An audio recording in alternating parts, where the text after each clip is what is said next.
after students studying abroad, and then they come back to Mongolia, and then they will do something good thing in the future, in the coming future. And then like did in like for example in Koreans, and then maybe 50 years ago they did the same thing. You know, they go to abroad and then studied there and then worked there, and then after a while they came back to their country and they bring something good thing, something experiences, learned experiences to their country.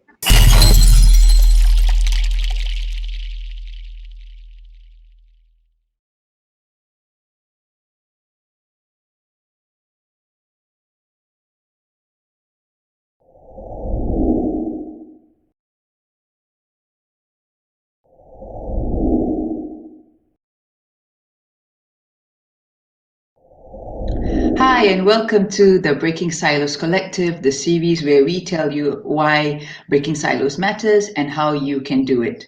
My name is Sophia Jamil, and I am the East-West Center's XPD Ambassador for Southeast Asia and the co-host for this Breaking Silos special edition with the Innovation for Sustainable Development Fellows. As mentioned in the introduction, this series is done in collaboration with the East-West Center in Hawaii. And our episode for today is just 1 out of 15 episodes where we will be speaking to the East-West Center's 2021 Innovation for Sustainable Development Fellows to know more about their innovative projects. And these fellows are young professionals and East-West Center alumni, all under the age of 40, and they come from various sectors, including the arts, environment, education, health, and disaster resilient sectors. And they come from a variety of countries. So I'm very happy today to have with me Delger Batnyam from Mongolia to tell us more about the Bridge to Quality Education project that she's doing under her NGO, Quality Life. So I'm just going to tell you a bit more about Delger. She is the Project Development Director at Quality Life, which is an NGO dedicated to improving the quality of life for seniors and families by pioneering new opportunities. Delger is a registered nurse and has spent extensive time in several other NGOs and governmental agencies. Her experience includes being a Labor and Social Protection Service specialist for the Mongolian Ministry of Labor and a Health and Civil Society Program Coordinator at the Mongolian Office for World Vision International. So thank you, Delger, for being here today. Hi, Sophia. Yeah, hi, thank you. And you're speaking to us from Korea now, in Busan or Seoul? Yeah. So the temporary I live in Seoul because of the COVID. I locked down in Seoul. I think it's almost staying here over 1 year. Oh yeah, okay. Everything is shut down in my country, and then my country doesn't allow any flights into Mongolia. Now it's the very few flights we have. Yeah. Wow. I'm still staying here. Yeah, because I lived before many years. I lived before here. That's why I don't mind whether I live in Mongolia and here. It doesn't matter. Yeah. Right. Yeah, as long as you're happy, things are, you're comfortable. You know Korea. You know your way around. That's helpful. And yeah, it's a difficult time for everybody. Yeah. Yeah. Okay. Oh well, but that's COVID for you, the new normal. We just make do with what we can for the time being. Yeah. So maybe you can tell us a bit more about at Quality Life, the NGO, and so if I understand correctly, you started out with some programs for senior citizens, and to improve their quality of life, and then slowly it progressed to this new project to provide access to quality education or information about studying abroad to students. So it seems that quality of life is looking at different aspects, and the current aspect you looking at is the students, where you started out as with seniors. Maybe you can tell us a bit about the background from the senior part, and then how you progress to the current project. Okay, okay, our quality life NGO first started in 2015 by East West alumni Ulaanbaatar. She's a founder, main founder of this NGO. And so I think it's the first year of NGO, I didn't work there, but the quality of life NGO first year, we did project on civil and senior citizens project. Why did we start this project is like, my country government actually is not much working on after senior citizens, they retired, they don't do anything. They just, sitting home. They feel like, useless person and loneliness. And then that kind of issues is many years happening in my country. That's why Oyanga is like really, she has a passion of working for senior people. That's why she started. And also back in time, sometimes I study here and sometimes I visit Mongolia. And when I visit there and I help the project, and then also like sometimes I visit the project sites, and then as a guest speaker, share them. The old getting old is not like waiting for to die, just that kind of things we shared. And then I shared with them about how just giving the examples like Korean people, and there's here in Korea many old people like enjoyed their life, after retirement. They enjoyed, and they they have many nice community center. They visit there, and they just or sometimes they hiking, and then they exercising. They have very nice exercise places. And then I explained it, and then given them picture of the to Mongolian people how in Korean senior people doing, enjoying their life. We just trying to be given the very bright picture of the senior life, how senior life, especially in the foreign country, And then we like to give them encouragement. Your old age is not like, not a bad thing. It's really also old people. It's like old people. It's like a potential, very potential for To our learn country's new development things. too. Yeah, yeah. And then Mm. you are not useless people. You are very valuable people for all of us. You can share your experience to all of us. The kind of things we love to share. And then we started in this program in Ulaanbaatar. It's like a capital city of Mongolia. And then several administrative units, we started the group of people and the project started. And then we teach them the brain games, and then dancing, just sometimes like doctors visit there, how to be healthy when they, just old people, also how they being healthy life, like a kind of things they teach.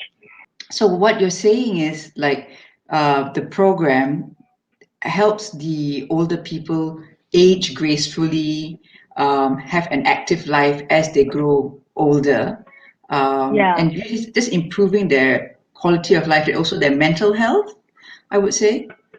Yeah, mental health. Yeah, it's like mentally they we need to change their mindset, especially the mental. You are not.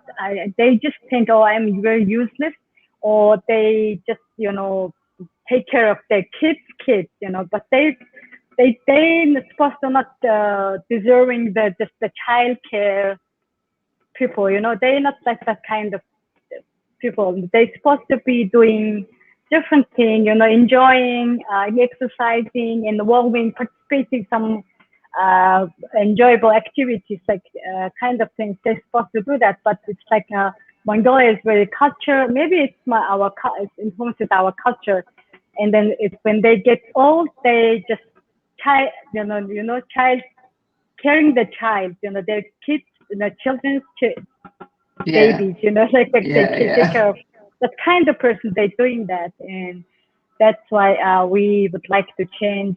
their mind, you are not like that kind of people, just you're supposed to be very different, where you're supposed to be very happy, after your retirement, like kind of things. We just encourage them all the time. They need more encouragement, The Yeah. kids, their old people's kids also, they don't know how to help their parents, That's why we trying to be encouraged, tell them and they understand them. You are very valuable people in our society, Right. So We, this information is not only for the senior citizens, but their children who don't know how to help their parents. yeah. Right. Right. Even Okay. I came here in Korea, I learned that, and I just also told my parents, also encouraged them, well, you guys is really valuable people for all of us. You're not so please just don't think yourself like old people, useless people, just you are really valuable for all of us. Just enjoy life. I just tell them, oh, go to dancing club, go there, and then after that, my parents also, they really encourage it. Oh, we are really not that kind of person. We have to be very enjoy and then have to go to countryside, go to travel abroad. We just giving them also chances, and support them financially. Also, we have to support them too. Yeah, I yeah, like your point about them, telling them they are very significant and valuable people in society. Because I think yeah, that, especially now when the younger generation tends to be very caught up with all the internet and the everything global, they forget yeah, the value about local tradition sometimes, and yeah, yeah, yeah, it's where we learn from the older generation all those values, and yeah, it reminds us about our culture, and we can always build on that and expand on our culture further, especially yeah, in yeah, Asian yeah, societies. Don't you think yeah, so? yeah, yeah. I think yeah. Actually, it's like it's a respect, and Mongolian people, they respect the elders, but Mm. they how to like you are very valuable people, how to encourage them, they don't know that much. And our most of population, maybe 70% 60% of population is young generation, young people, and maybe others is like old people. That's why respecting is one thing, they respect, but they how action is, they don't know the actions, how to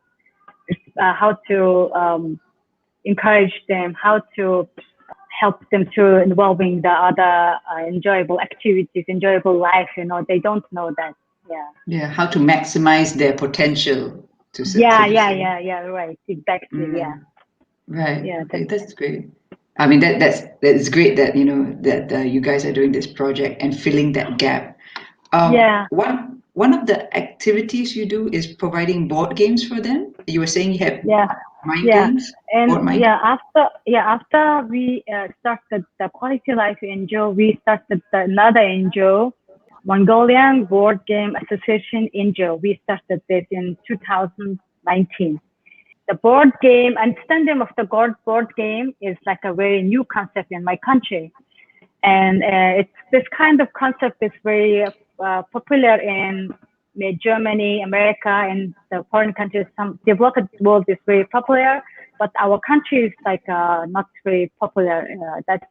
But the main purpose is like the in the lately, because of the globalization, we because of the internet, most of people don't that much focus on family time.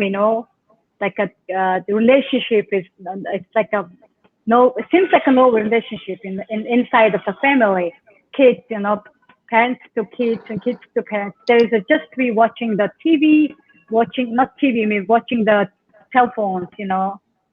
And then that's why we trying to be change that kind of things. And then instead of be watching the TV and handphone cell phones, we have to be play together as a family and other friends, like this kind of things we need. We just also missing because of the digital era started in the world. It's Yeah. everywhere problem, but my country is more uh, many people using the internet a lot because of that relationship between parents and kids. The mis relationship like that.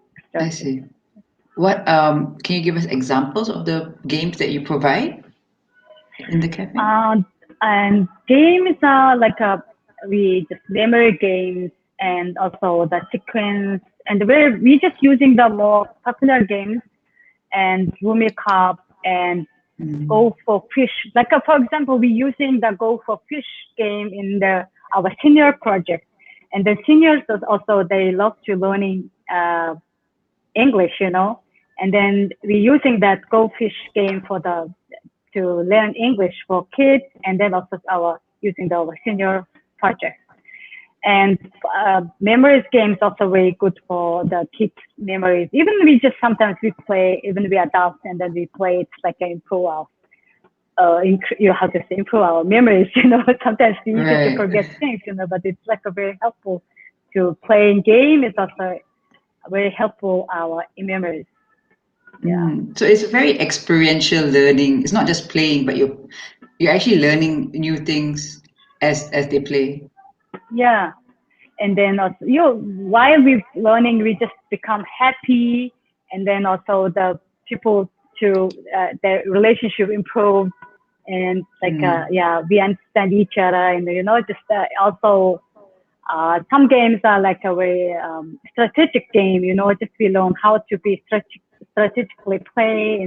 It's like we through learning we learn many things. Not it's like just people. Especially in Mongolia, they think it's a game, is like a board game. They think, oh, it's only for kids. They think like that. But we would like to change that. It's not the game. And behind this board game is many things, many concepts hidden, Yeah. Right. That's so important because, people tend to put so much emphasis on learning, but sometimes they forgot about playing. I think it's really important. Yeah. Forget about rest. They don't have any free time. They just work, money. Just I understand that we need money. Everyone, I need the money, but we have to be like we'd like to teach them the balance of the life. It's very important. Yeah, work-life balance, very important. So we have earlier we talked about the importance of preserving our traditional cultures. So one of our other fellows, Yu Fitri from Indonesia, she has a question. What are the Mongolian traditional games that can perhaps turn into a board game version? Do you have any ideas on any games? Yeah, we have traditional games by using the sheep bones, and then we just like throwing this game, and then we call that race horse racing, but it's made by bones. But lately, just this digital area is like changing. They don't want that much playing that game, but still in the countryside, some people using that game too. But we need to more additional how to say, like more kids in order to attract the interest. We have to play also the foreign games, like a board game, just really very not the traditional game for all of us, but it's very before I mentioned you, it's like a very helpful to improve our memories and then make us happy, and then learn strategic games is also helping us how to be planning, just like we learning many things through the games. That's why board game is really helpful for all of us. We still using our traditional games, and then also our traditional games is wooden puzzle. Also, they handmade the games we play.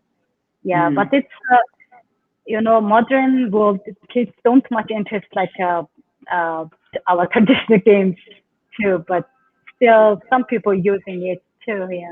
Yeah, right. It makes me think of some of the traditional games in Malaysia. So we have also like we use marbles and a wooden.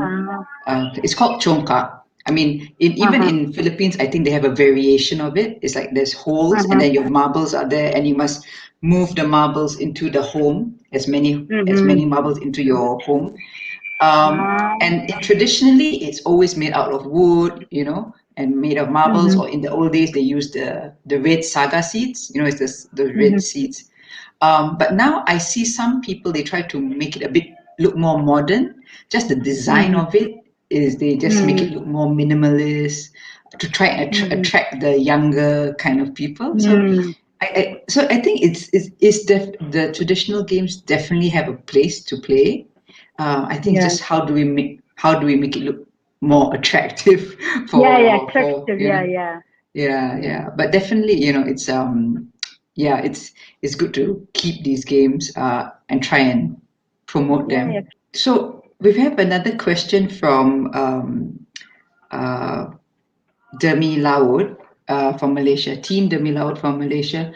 Are you focusing more on uplifting the young adults and parents, or building connections for the children to study abroad? Maybe you can tell us, now he's talking about the Bridge to Quality Education project. Yeah, maybe you can explain a bit more about that project and how it started. Before I mentioned, because even we faced to I didn't know many years ago, almost 10 years ago, how to study abroad. I really want to study abroad. I really want to learn English. Personally, I did, but based on our experience and our hard time, that's why I understand them. That's why we started this project, and especially we trying to help rural area students. I told you that I was raised and born in rural area too, and so there is my country is really big. Our land is really big, and then 50% of population live in countryside and rural area, and they recruited from the city. So especially the rural area students, their information is lack of information about how to, especially in education, how to study abroad, how to study in city. Because of the distance of the living, there is a gap between city and countryside. In Korea, if I go to countryside, there is no difference. But in my country, it's like if I go to countryside, there is a lot of things missing comparing with the city life. And then the same thing also, the education is also, quality of education is also different in countryside and city is different. That's why also we trying to fill out this gap, and then giving them more information in countryside people. Especially I organized a training, online training, lifetime and rural students. I did, yeah. Okay. That's our main issue. Even city students don't know how to study abroad too. Yeah, I think they are not exposed to what it is to be outside in a foreign country, and so you are there providing your experience from being abroad. Yeah. You're giving them more information. Would that be correct? Yeah, and then even though there's education agencies working in Ulaanbaatar, capital city of Mongolia, but they also, if they ask advice, and they have to go there and they have to pay, and then but our NGO, we trying to give them information for free, through the Easter Centers project, and then we just giving them information for free. And then actually in the world, not for everything. Information is still, if they want to study abroad, and they have to go somewhere, and then they have to pay. Even the training, like this kind of training conduct, and they have to pay. But countryside now, usually during this pandemic time, that people's life getting is more and more difficult, and especially in Mongolia, it's like no job, they losing the business, and then all shut down the businesses and closed. Everything is like getting hard.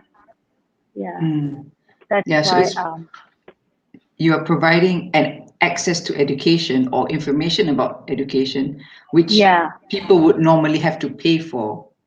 I mean, yeah. the argument is that they could have just gone on the internet to find it, but if they didn't have an idea about it in the first place, they wouldn't search for it as well. Yeah, even they don't know how to search the internet the information. They don't know that.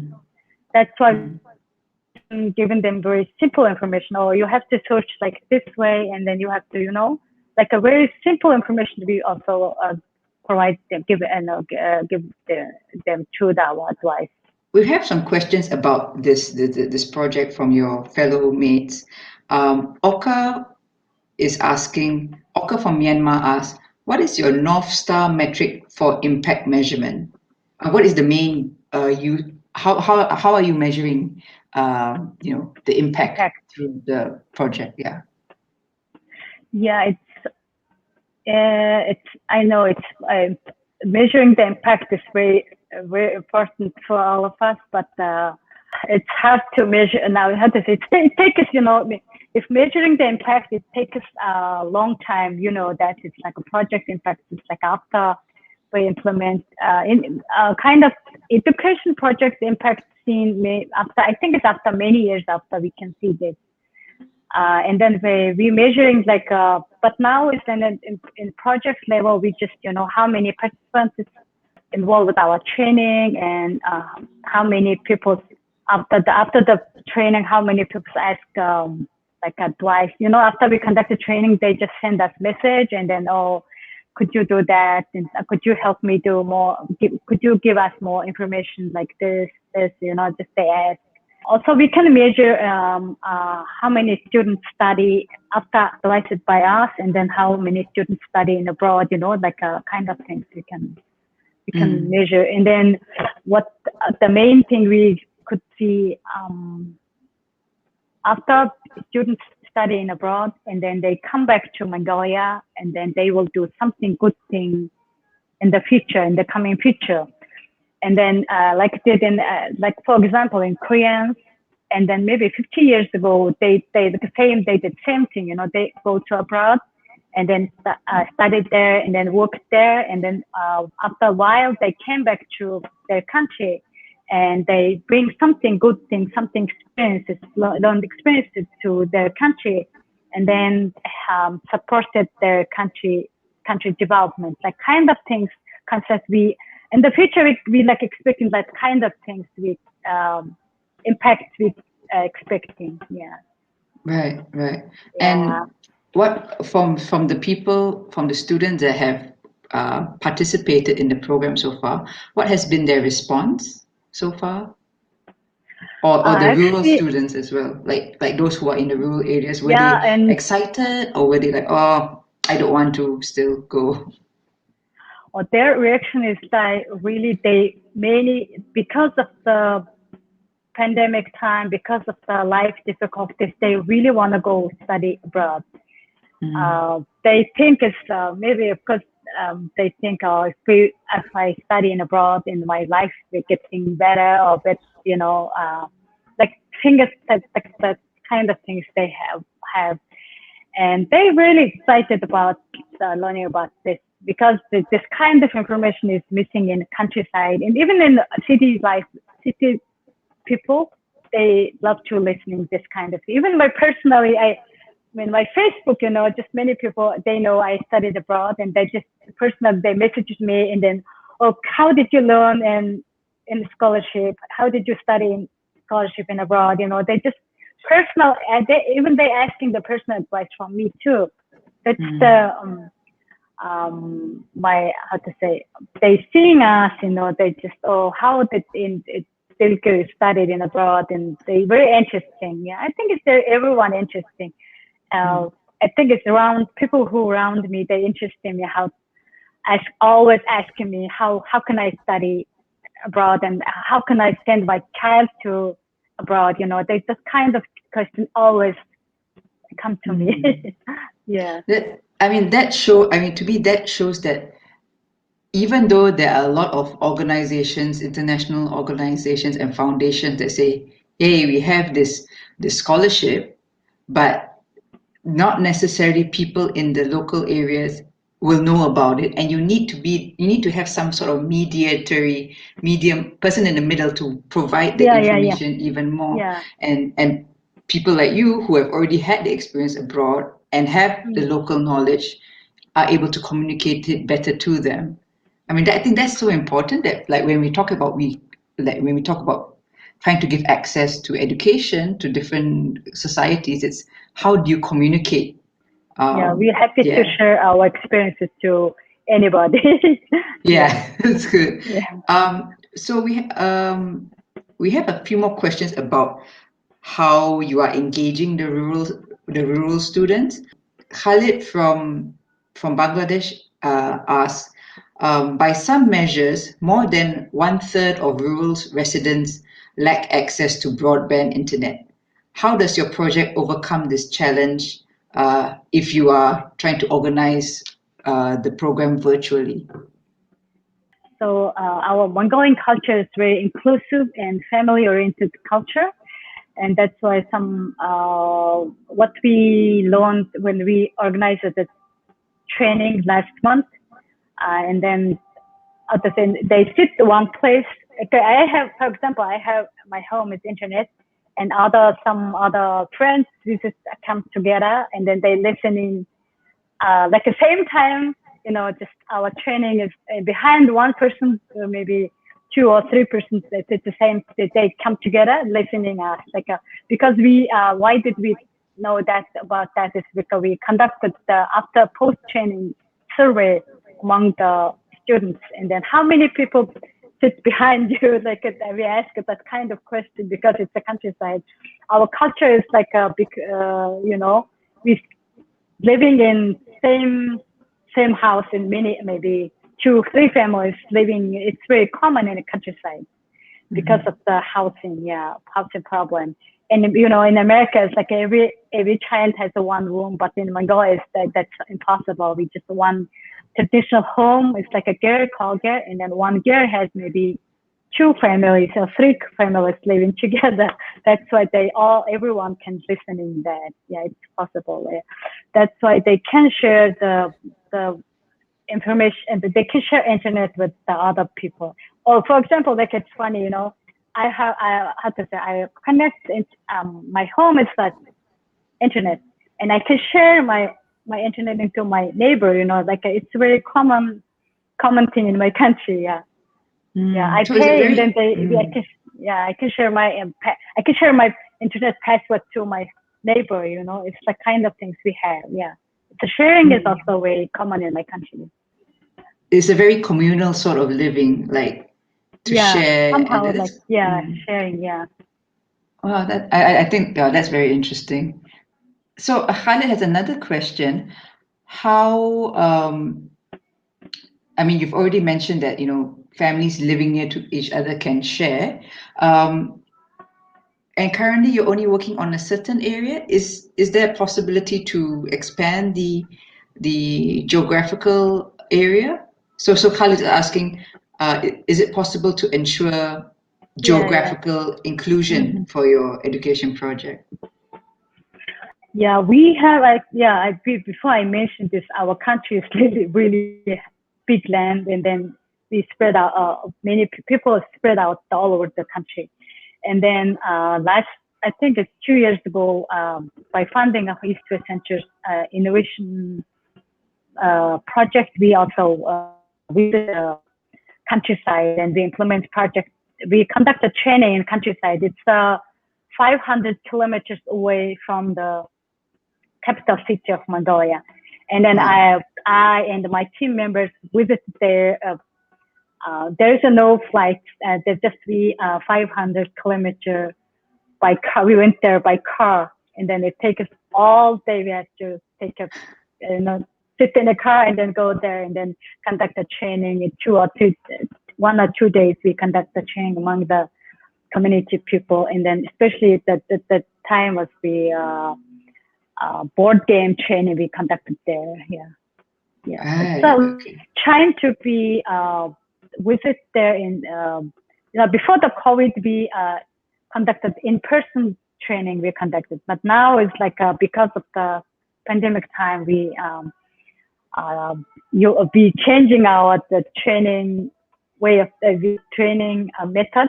Just so we had to use online training. We twisted that into the online training more, Yeah. model, yeah. Right. Yeah. Wow. I mean, to travel 500 to Yeah, kilometers. 506.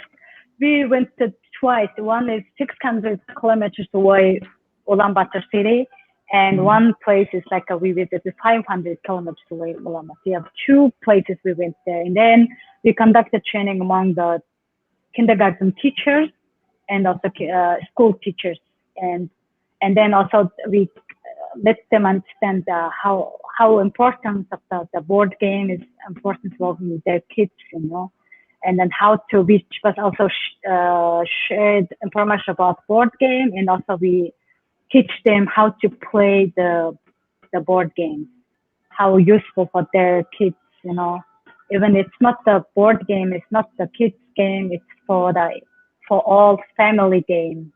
Yeah, we try to be understand that kind of understanding Are too. you still in touch with with the community? Yeah, some of them we keep in touch, and because they asking, oh, please send us because we also selling the board games.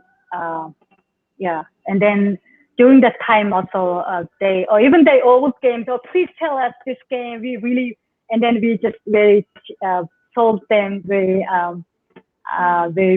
cheap prices. That we old games we also sold them because they were interested. They please give us this game.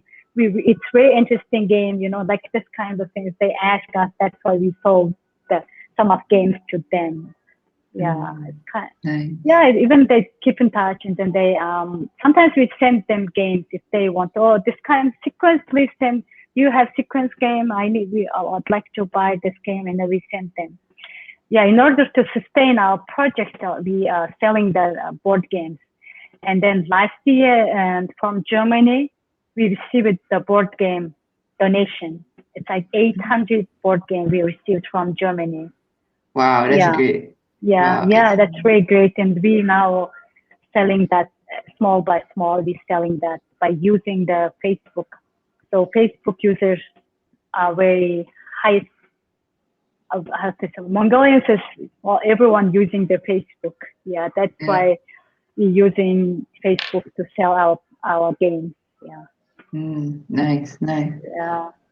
Uh, okay, Oka has another question, slightly more technical. Mm-hmm. What is your plan and strategy partnership plan with Telecom to reach out to remote rural areas? Do you have any plan to engage the telecom companies? Actually, all telecom companies in countryside, but that's the that everyone has faced the financial difficulties. And in Mongolia, it's like if I want to have internet in my cell phone, have to buy data, but not like um, for example, Korea is like I don't need to buy that data, just I have to pay, and then it's a free internet, free uh, uh, talk, free messages and free talk. Just it's like a free, no limitation. And my country is like if this kind of using this kind of service, if I receive and I have to pay more money, it's very expensive in my country, and that's why they just very small data. They have to, especially young kids, they don't have money that much money. They have to very small amount of money. They buy the data, and data is limited. And then they watching the movie, and it's very easy to run. It's easy to finish the data. Yeah, it's a kind of things they have. They face the kind of problem. Yeah. Do you think like the telecom company would be willing to support or sponsor some of the data for these rural sites?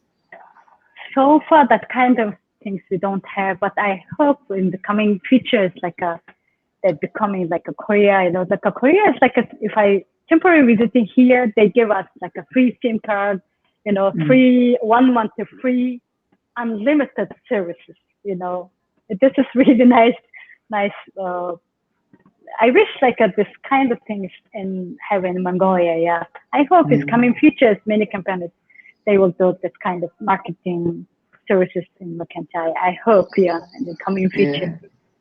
Step by step. Yeah, that's why just sometimes I mentioned our project project issues, project challenges like internet connection is like not everywhere in countryside, especially in the countryside.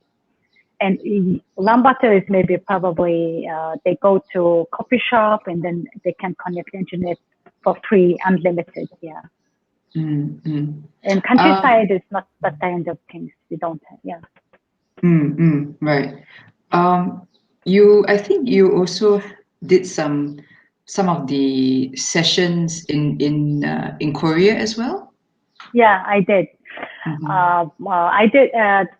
I and Uyanga, she's doing the PhD in University of Hawaii, and then we together online we organized online training, and also in rural kids for the rural kids, and then also some Korean Mongolian students who study in Korea, and also I organized a meeting, in-person meeting in Korea too, and for the many Mongolian young school, in Korea has a Mongolian high school in Korea too, and then we also invited high school students, invited them into our meeting, and then they also want to study abroad, and then they came to the meeting, and also the Mongolian students, university students in Korea, they also want to study abroad, and then they also joined our meeting too.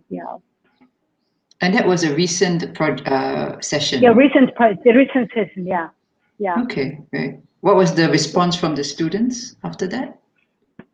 Yeah, some of them also applied the school now. Yeah. Yeah, they waiting. Some of them waiting for visa, but it's difficult to get the, especially American visa. American visa is really difficult to get. Yeah, it's really hard for them. Yeah, because as we are developing country people, most of times the visa is refused. Yeah, it's hard for them. I understand. Yeah, I mean, especially now, even in COVID, the traveling is also difficult as well. Yeah. Anyway, actually that links to another question from Yulfitri from Indonesia. How has COVID affected your work and your ability to monitor the progress of the project? And with limited face-to-face interaction due to the pandemic, what shifts and adjustments have you made in the organization? Actually, our quality life, the senior citizen project, that's closed because of the pandemic. Before I mentioned, it's an in-person activity.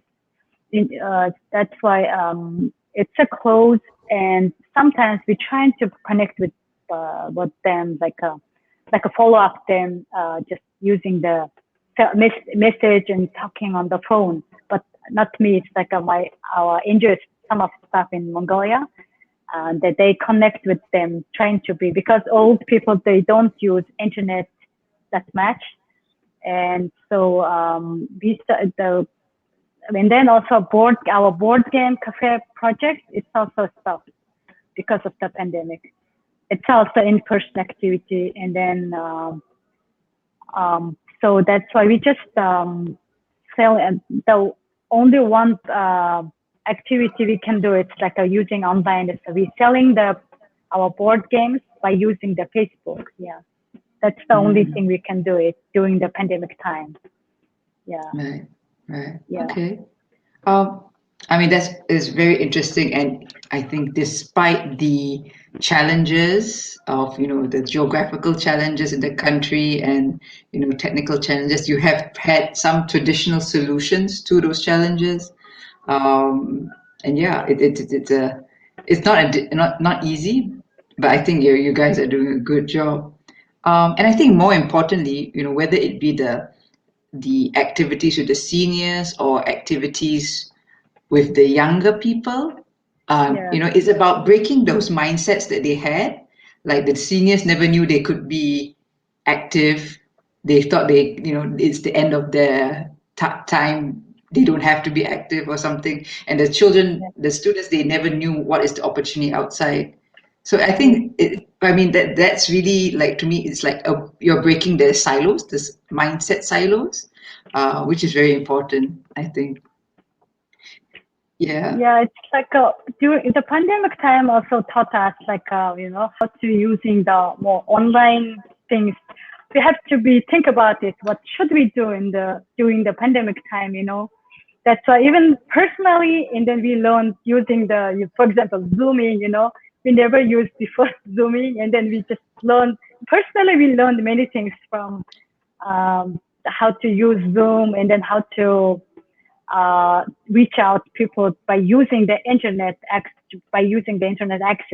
Like we also personally we learning many things during the pandemic time, and then also we think about how to um, somehow it's like an online thing is like decreasing the price, saving the time, decreasing the price, instead of somebody's visiting somewhere, just they don't need to go there, just sitting home, just receiving the information and activities. It's like we have to more. Still, we keep thinking about what should we do in the if this kind of pandemic time it continues. Yeah. Mm-hmm. Excellent. Yeah, we think about. Yeah. Maybe just to wrap up the conversation, Mhm. is a question I ask every guest on the show. What does breaking silos mean to you? And what advice would you give someone who wants to break silos for sustainable development? We would like to do something good for our community. We have to learn kind of volunteer thing. Just my country is also volunteering is very new, and so we learn the importance of the work together.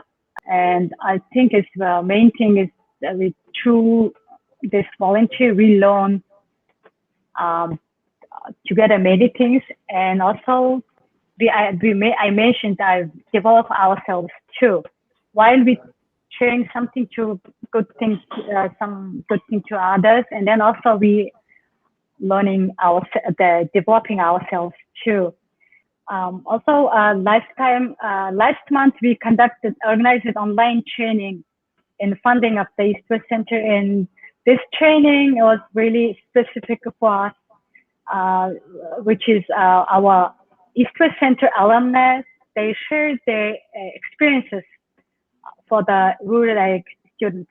Okay, I would like to say final thing. I would like to say thank you to East West Center's gracious funding.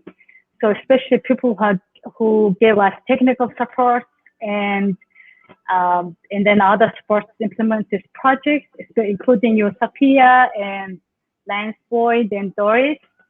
And also, lastly, we are not implementing this project only our NGO staff members, and also our project involved with East West Center's Mongolian alumni involved with this project. Uyanga is our founder of the NGO, and then Nada Uyanga, she's a graduate degree fellow. She also shared her experience during the training, and Sama is like a EPLP alumni, and that's Irdine, and she is also the EPLP alumni, and also Patsahan, and also he is the ADP. She studied ADP scholarship program, and then those are people really helped us to implement this project too. I really can say thank you to them. So what we learned is leadership is not a position. That's the participation and influencing and also support each other. I would like to say that, yeah, it's really, we learned like a very important lesson from I like that. this I mean, project, yeah. I like your point about, it's breaking silos is about learning and sharing experiences. Yeah. And this is also the response I get from a lot of other guests that talking about it's important to share the knowledge and share the experience. Yeah, You know, exactly. yeah. So and here you are sharing the experience of being abroad and sharing the overseas experience and the access Yeah, that people can get to do it. I think that's yeah. very important. I think, thank you, Delga. This has been a very interesting discussion, and thank you for being with me today. And thank you to our viewers for listening in. I hope you found this discussion insightful on the conditions and context of what's happening in Mongolia and the very interesting projects that are happening in the country. If you would like to know more about Delga's work in the Quality Life NGO, feel free to check out the links in the description box below. And if you like this video, do share it or give it a thumbs up. And don't forget to subscribe to the Breaking Silos Collective channel on YouTube. So from me, Sophia Jamil and Delger Batnyam, thank you very much, and we'll see you next time. Thank you. Okay, thank you so much for you having me to interview. Yeah, it was very fun.